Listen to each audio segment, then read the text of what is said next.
Okay, welcome to the latest episode of Lost Treasures. And today we are going to talk about two different records, as we usually do here at Lost Treasures. And we are going to go back to the year 1980 and then travel fast forward another 15 years to 1995. We're going to discuss two records that have absolutely zero to do with each other, but they just happen to be the ones that I pulled off the shelf here at the Pop Geek Heaven studios. Nice, huh? We're going to talk about today from 1995, the Sugarplastics Radio JeJune, their first record of six amazing records. And then also D.L. Byron's This Day and Age, which you see my little CDR copy is pretty radio damaged because Not Lame had some serious floods many years ago that damaged lots and lots of stuff that I had here. That is another story that sucked. Let's start in 1980 with D.L. Byron. This album came out on Arista in 1980, and Jimmy Iovine produced this. If you watch American Idol, you may have heard the name Jimmy Iovine. However, despite the lameness of a lot of the music that he has been associated with for the last 25 plus years, there was a time in the 70s and early 80s he actually did some pretty cool projects, and some in particularly connected to power pop. He produced this record and did a really, really nice job. It's a very crisp, clean, sharp, high-endy kind of production job, but it worked for this material perfectly. This album should have been a major priority for Arista. However, they were completely inept with what to do with New Age back at that New Wave at that time, not New Age, New Wave, and this record just has song after song of albums that would have fit perfectly in the post Elvis Costello kind of buzz that was going on at that time.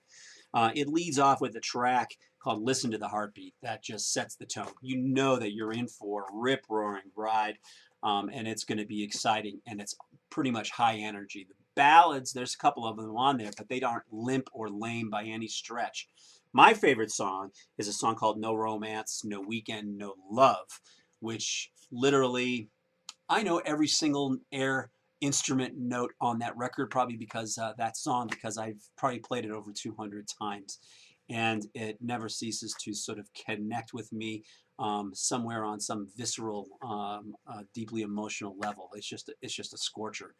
And I'm going to include some links and see what I can find for you. It's never been available on CD, sadly, and it's probably out there on some peer-to-peer sites without too much difficulty. It is easy to find a copy of the LP, however, if you go to GEMM.com, and you can find it for a very reasonable price there. D.L. Byron still makes music to this day, and it's all quite recommended as well. I'm going to include links to it below.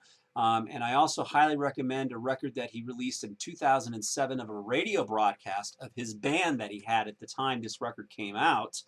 That is a fantastic encapsulation of the energy and the material that he was playing at that time in 1980.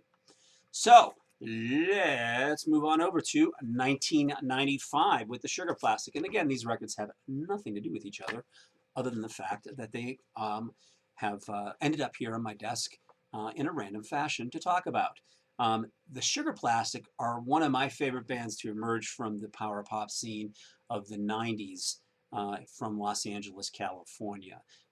I came across this band in the very early months of Not Lame's mail order catalog time in, I want to say it was summer of 1995, when the second mail order catalog came out, and I connected up with the label that released some local stuff there, and it was a box set of vinyl singles that they carried. Well, lo and behold, or sometime in 1996, I flew out to Los Angeles, and I stayed at the apartment of a guy named Doug Tull, who was a A&R scout for Sony in the early mid 90s and had an independent label called Sugarfix Recordings.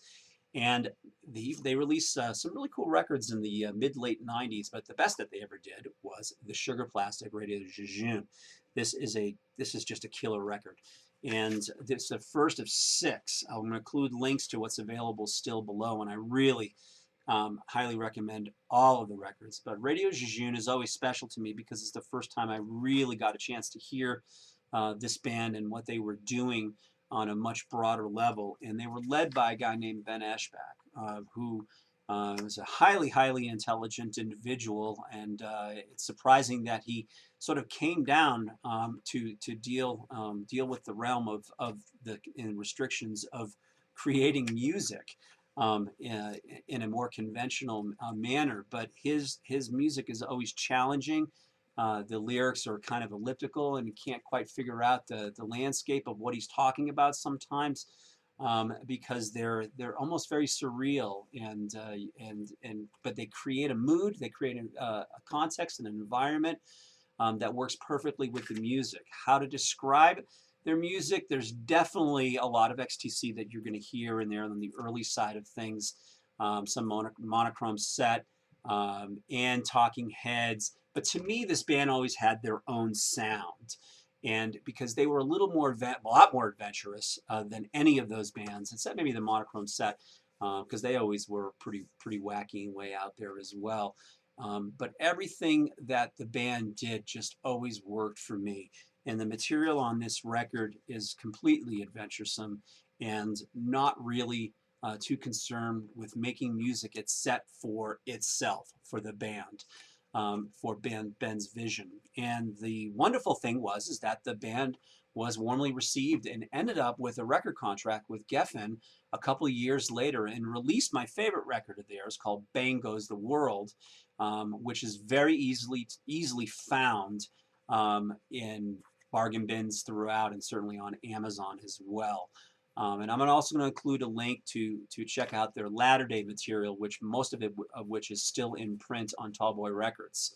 Anyway, with Radio JeJune, this is a hard one to find, which is why I wanted to talk about it. It's not to find it on original CD has been difficult for quite a while, and it's never really seen a proper reissue. And I'm not sure what the story is there. But it is well worth tracking down, which is why I wanted to bring this to your attention and unearth and excavate it to the surface so you can go out there scouring around and trying to find this and put it into your life. Anyway, that will do it here for this episode of Lost Treasures, and we'll see you in a few more days to talk about a few more gems from the past.